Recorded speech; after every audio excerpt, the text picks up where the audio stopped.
Yes! Grabe! Good morning, always. Alam nyo mga ka-work partners, always morning tayo. Alam nyo bakit? Kasi ang pagyaman daw laging nasa morning. Ayan. Okay, so sino mga first timer? Mga first timer. Ayan, palakpakan natin yung mga first time. Ayan. Ang gaganda. Okay. Alam nyo, napakalayo nyo pa. Alam ko naman na lahat dito is first time makita ko.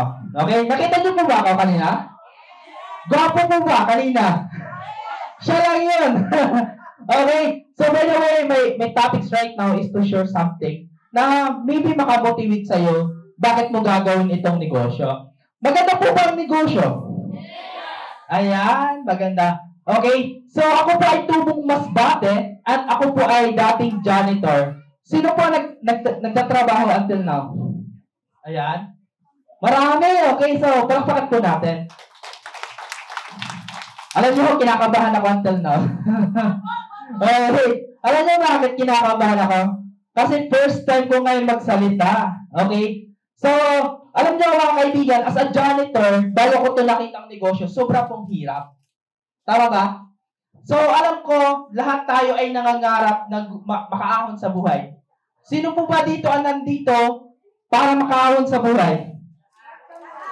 Sino po ba dito ang pumunta dito para makakita ng opportunity at mabago ang buhay? Lahat? Lahat po ba willing abutin ang pangarap nila? Yes! Lahat po ba gustong mabago ang buhay nila? Yes!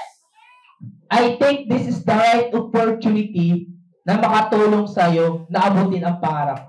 As a janitor before, na kumakain lamang ng pagpag dito sa Robinson Galleria, napakahirap po sa akin gawin itong negosyo.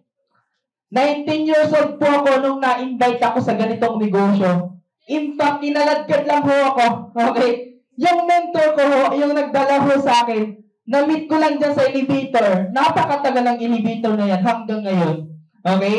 Sa sobrang tagal ng elevator, nakapagkwentuhan lang kami. In 3 seconds, nadala ko ni mentor ko. Palakpakan naman natin si mentor ko. Nadala ko sa ganitong negosyo. Ang una kong nakita, yung aking province, na may prospect agad ako. Ay, ang ganda ng produkto na yun, agriculture. Nakita ko agad ang province ko. Pero alam niyo mga kaibigan, after nun, ginawa ko ng paraan. Yung tipong pagdala sa akin dito, pag uwi ko, hindi ako makatulog. Nasubukan niyo na ba yung may nakita kang opportunity na bagong buhay mo, tapos di ka makatulog? Tao ba? I give you the example. Sino yung mag-iibang bansa? Ayan, ang dami. Yung first time binigyan ng opportunity, yung bukas flight mo na, kakabahan ka ngayon? Yung bukas pirmahan na ng kontrata, kakabahan ka ngayon? Ganun din ang naramdaman ko dati. Kasi dito, mababago ang buhay ko. Dito, maaabot ko yung mga pangarap ko. Fast forward tayo mga kaibigan, ginawa ko negosyo.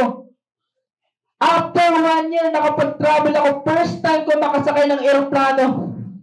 Papuntang Hong Kong for free. Masaya sa masaya. Masaya, alam niyo bakit? Kasi bata pa ako that time. 19 years old pa lang. And fast forward, ginawa ko tong negosyo na to. Hindi ganong kabilis, hindi ganong katagal. Tinuloy-tuloy ko lang ho ang pagninegosyo. Alam niyo mga kaibigan, nakapag-travel ng Singapore, nakapunta ako ng Papua New Guinea. And the good news, nakapag-create ako ng mga iconic ngayon sa ating business partners sa abroad. At ito malupit, isa lang po akong ngayon malaking organization sa Rising Era Dynasty sa West Africa. Recently mga kaibigan, I sold out almost 12 million na agriculture and livestock natin. At sa murang edad ko, first time ko makabili ng brand new car, top of the line.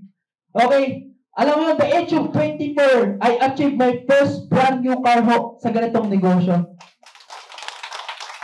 Until now, guys, hindi ako makapaniwala bakit ako nandito ngayon. Parang kailan lang kumakain ako ng pagpag sa Robinson Galleria.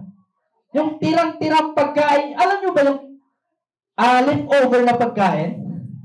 As a janitor, kailangan kong kumain to survive for the next few weeks. Bakit? Walang resources ako. Wala akong pera. Walang pamilyang tutulong sa akin.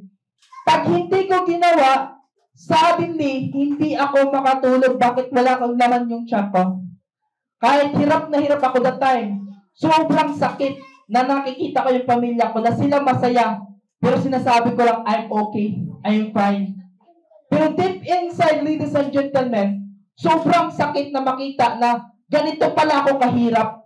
Ganito pala yung, alam mo yung nararamdaman mo yung tipong pinipilit mong maging malakas para ipakita sa kanila na matapang ka. Pero in reality in life, napakahirap lumaban, abutin ang pangarap. Tama po ba?